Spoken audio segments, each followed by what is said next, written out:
Sa mga namumroblema po sa ating kalan na lumiliyab, huwag po tayo mag-alala mga kapatid, may kasagutan po tayo dyan. I-modified po natin ang ating kalan na lumiliyab.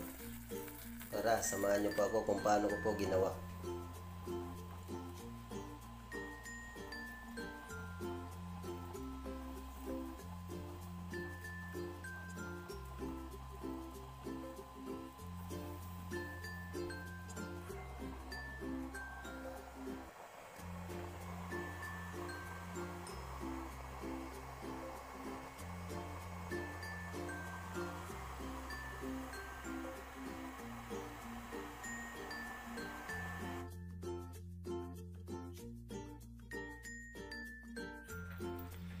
Ito po yung kalan natin na luma po. Ito po yung lumiliyab. Naka-open po yung kanyang chamber. Napakadelikado po nito mga kapatid pag naiwanan natin at lumiliyab po ito at nakapawan ng tubig. Ito po yung magsanhin ng sunog sa ating bahay. Kaya po ang gagawin po natin mga kapatid ay i-modified po natin yung ating kalan para magiging safety po yung ating kalan. Ayan po.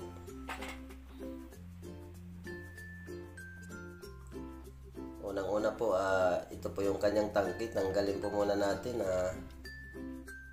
Ito na rin po yung bracket ng kanyang chamber. Putulin po natin ito mga kapatid dahil pag nilagyan po natin ito ng takip ay tataas na po yung takip po ng ating chamber. Sasabit na po sa ating kaldero. Putulin po muna natin yung mga welding niya po. Ayan. Napakasimple lang po ito kapatid. Mag-modified ng ating kalan na open chamber mga kapatid. Gawin nating anti-layab po yung ating kalan. Ayan, tinanggal ko na po mga kapatid yung kanyang bracket sa chamber. Ito na po yung kanyang frame. Ang susunod po natin gawin mga kapatid, gagawa po tayo ng takip po sa ating chamber. Ito po, gumamit tayo ng stainless plate. Baluktutin lang po natin mga kapatid yung stainless plate, paikot. Ayan. Ayan, napakasimple lang po mga kapatid.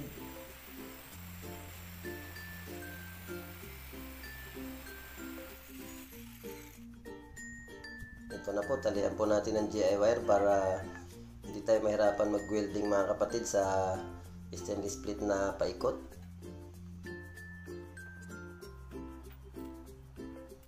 Ayan, i-full-weld po muna natin mga kapatid para hindi bumuka pag tinanggal natin yung kanyang GI na tinali natin mga kapatid.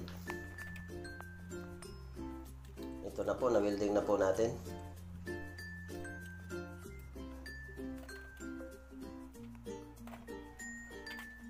Ayan, i-hulma lang po natin sa ating chamber mga kapatid. I-overlap po natin mga kapatid yung kinating natin na stainless plate para po tipid po tayo sa welding at hindi na po tayo makakakonsumo ng maraming kuryente. Ito na po, nabilog na po natin, na-overlap na po natin mga kapatid. Ayan.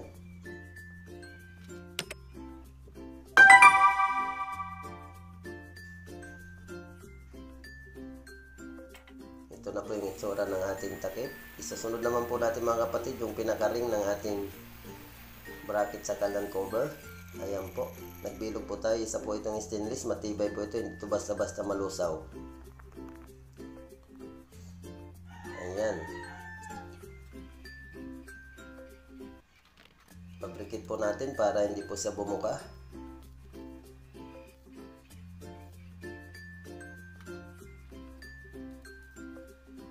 Gandahan po natin mga kapatid yung pagkakapabrikit para lalong matibay yung pinaka stainless natin na pabilog. Ayan po.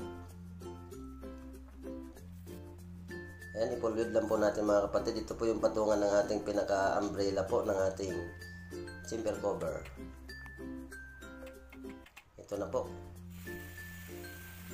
Katingan po natin yung kanyang gilid para sa labasan po ng kanyang apoy. Kailangan po natin makatingan para maganda po yung labas ng kanyang apoy. Ayan na po.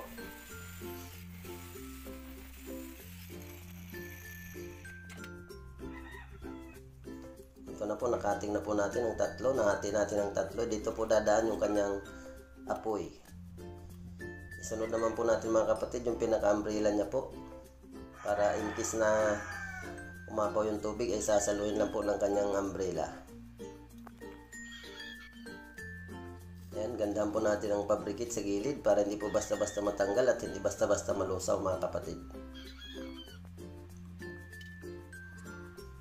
Ayan na po. Susunod naman po natin i-welding po natin yung kanyang gilid dahil dito po dadaan yung kanyang tubig papasok sa chamber. Gandahan po natin pagkaka-welding para hindi po makapasok yung kanyang tubig.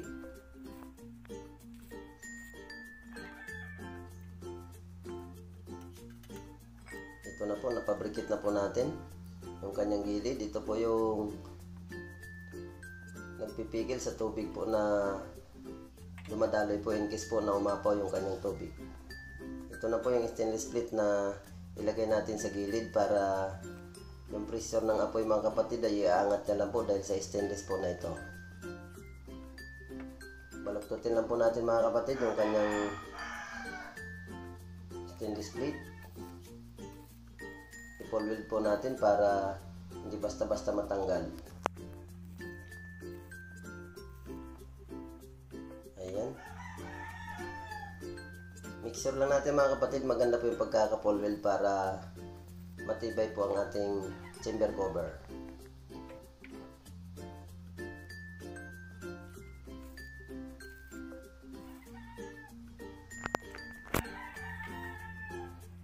Ito na po.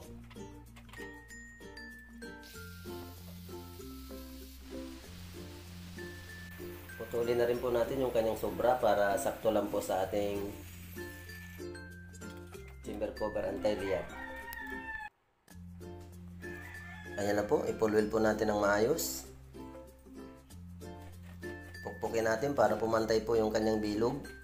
Ayan po, napakasimple lang po mga kapatid na mag-modified po ng ating kala na lumiliyab. Tanggalin na po natin yung luma nating mga kala na lumiliyab. Gumawa po tayo ng bagong kala na hindi lumiliyab mga kapatid para safety po yung ating mga kalan. Ayan na po, natapos na po natin yung kanyang chamber cover. Kakatingan na rin po natin mga kapatid yung gilid niya po para sa daluyan po ng tubig na umaapaw po. Ayan. Napakasimple lang po mga kapatid gumawa ng kala na hindi lumiliyab. Ayan, ito na po. Nakatingan na po natin yung pinakagilid niya po. Ayan na. Tapos na po yung ating chamber cover anti-liab mga kapatid. Ito po yung panglaban sa mga lumiliyab na chamber. I-modified lang po natin. Palitan na rin po natin mga kapatid ng 1 inches na diameter na tubo yung kanyang daanan ng hangin para may buwelo po yung kanyang hangin at maganda po yung kanyang apoy. Ang dati niyang tubo mga kapatid ay 3/4 na tubo po. Pinalitan natin ng 1 inches para may buwelo po yung kanyang hangin. Gandahan na rin po natin pagkakapabrikit mga kapatid para matibay at hindi basta-basta maputol po yung ating tubo. Ito po yung daanan ng hangin. Pinalitan lang po natin ng 1 inches na tubo. May butas rin po ito mga kapatid para sa pag-overflow ng kanyang langis at hindi po mapunta sa ating blower. Ayan po.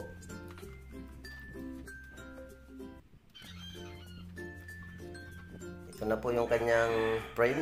I-set up na rin po natin yung ating tinanggal na bracket po para sa chamber po. Ayan, magiging mababa na po ng kaunti dahil nadagdagan na po natin ng chamber cover. Ito po. Napakasimple lang po magawa po ng kala na anti-liab. I-modified lang po natin mga kapatid.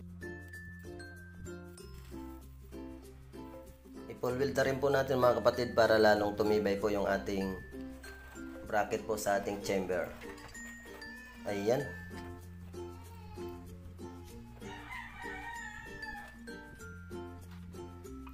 Tibayan po natin yung ating welding para maganda lalo mga kapatid yung ating bracket at matibay na matibay po at heavy duty po. Ayan, natapos na po natin mga kapatid yung ating kalan. Ito po yung kanyang barbula sa tangke po. Ayan.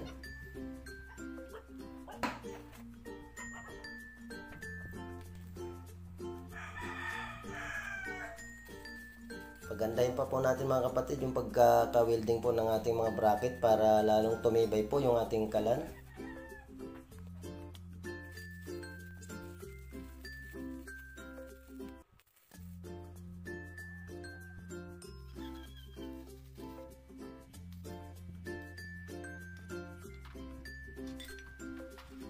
Ito na po, natapos na po nating i-modify yung ating kalan. Ayan na po. Napakabilis lang po mga kapatid mag-modify. Huwag na po kayong mag-alala sa mga lumiliyab nyong kalan. Ito na po yung kasagutan. I-modify lang po natin. Baguhin po natin yung takip sa kanyang chamber. Lagyan po natin ng stainless. Ayan na po. Para safety gamitin yung ating kalan. Oras naman po, pinturahan na rin po natin yung ating kalan para kaaya-aya po yung ating kalan. Tingnan na matutuwa po yung magmamayari ng ating kalan. Ayan na po. Pagandahin po natin yung ating kalan para hindi naman po lugi yung magmamayari nito. At masaya po siya sa paggamit ng ating kalan. Ayan na po. Napinturahan na natin yung kanyang frame. Ito naman po yung kanyang oil tank. Pinturahan na rin po natin ng maganda mga kapatid para kaaya-aya po. Huwag po natin tipirin po yung ating gawang kalan. Pagandahin po natin para lalong masaya po yung ating customer. Ayan. Tibayan natin at pagandahin pa po natin para hindi po lugi yung magmamayari ng ating kalan. Ito na po.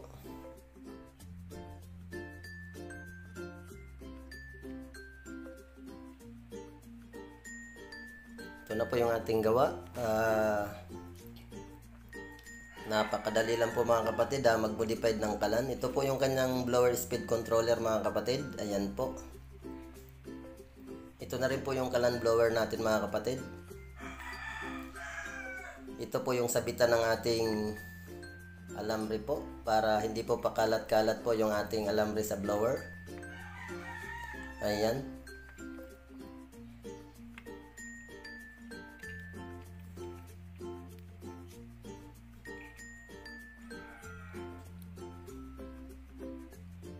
Ito na po yung kanyang tangki. Bakal po yung ating tangki. Napakatibay po. Ito po yung kanyang plug sa uran po ng ating use oil. Bakal po yung ating plug. Hindi basta-basta malusaw. Ito na rin po yung kanyang barbula sa langis. Ayan po. Ito po yung kanyang pinakatuluan po ng use oil po. Patungo po sa ating chamber. Ito po yung kanyang takip, chamber cover anti-liyab, stainless po ito, hindi basta-basta malusaw. Ito na po, ito po yung nagpipigil po na hindi liliyab po yung ating kalan.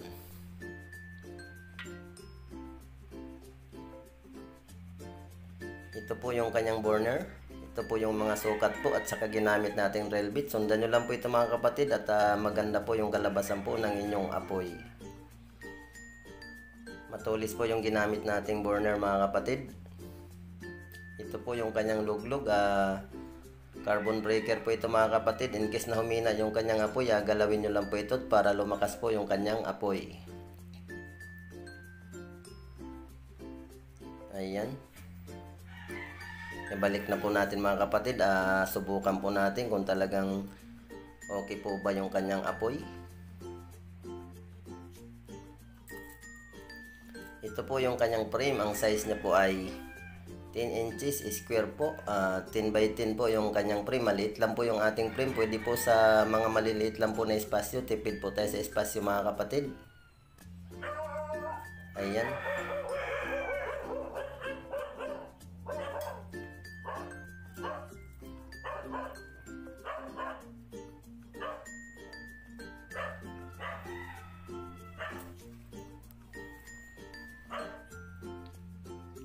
Subukan na po natin mga kapatid yung ating kalan. Lagyan po muna natin ng used oil yung kanyang chamber. Huwag masyadong marami mga kapatid, patakan lang po natin ng kaunti, yung sakto lang po para po sa pandingas po ng ating chamber. Painitin lang po natin ng mais mga kapatid yung ating chamber bago po natin buksan po yung kanyang blower. Huwag po muna natin buksan. Ayan po, sindihan po muna natin para uminit po yung kanyang chamber.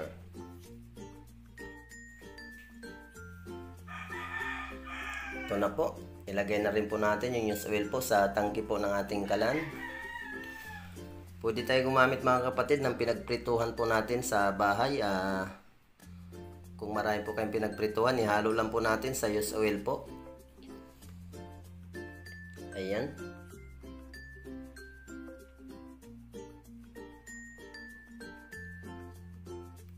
Pag medyo mainit na mga kapatid, pwede na po natin ilagay po yung kanyang takip. Ito po, medyo mainit na po, mga 3 to 5 minutes mga kapatid. Painitin po natin yung ating chamber. Ayan na po, pag mainit na, pwede na natin ilagay yung kanyang takip. Lakasan na rin po natin ng bahagya yung kanyang blower. Ayan po.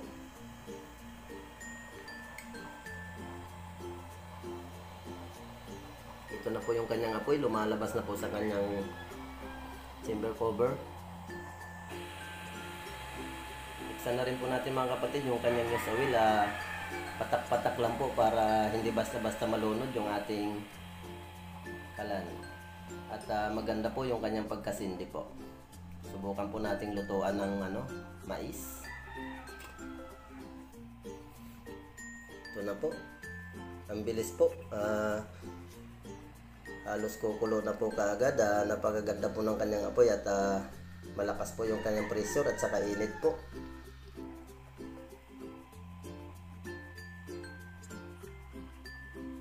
Ayan.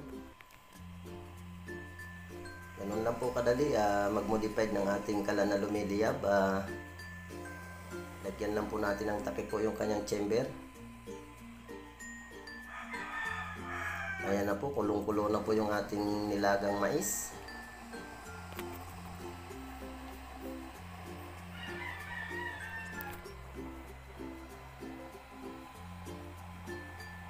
Napakatipid po yung kalan na ito dahil used oil po yung gamit natin.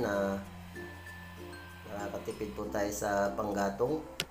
Sa nga pala mga kapatid, huwag niyo po ang kalimutan i-subscribe para mapanood niyo pa po ang mga susunod kong video. Sana po mayroon po kayong natutunan sa tutorial na ito. Sa muli po, binabati ko nga pala yung mga nanonood na baguhan at mga datihan na rin po. Shout out po sa inyong lahat. Mabuhay po kayong lahat. Maraming salamat po sa inyong lahat. God bless po. God bless, God bless, God bless.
Ito na po, naluto na po natin yung ating mais.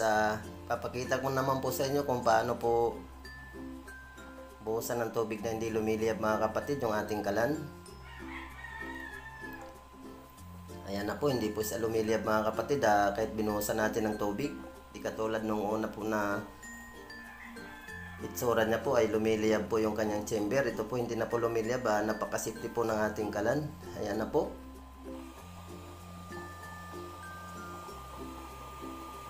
Hindi po kayo mangamba sa ating kalan dahil safety po, hindi po siya lumiliyab. Bago po natin patayin yung ating kalan, i-up mo muna natin mga kapatid yung kanyang barbula sa langis. Ayan, wag muna natin patuloyin. Tingnan natin kung maubos na po yung kanyang apoy, saka na po natin patayin yung kanyang blower. Ayan na po, wala na po siyang apoy. Ibig sabihin, wala na po siyang lagi sa chamber. Pwede na rin po natin i-turn off mga kapatid yung kanyang speed controller sa blower. Ayan po. Ayan, napakasimple lang. Sa muli po mga kapatid, nagpapasalamat ako sa inyong lahat. Sana po huwag po kayong magsawang manood. Huwag niyo rin po akong kalimutan i-subscribe para mapanood niyo pa po ang mga susunod kong mga gawa. Maraming salamat po. God bless, God bless, God bless.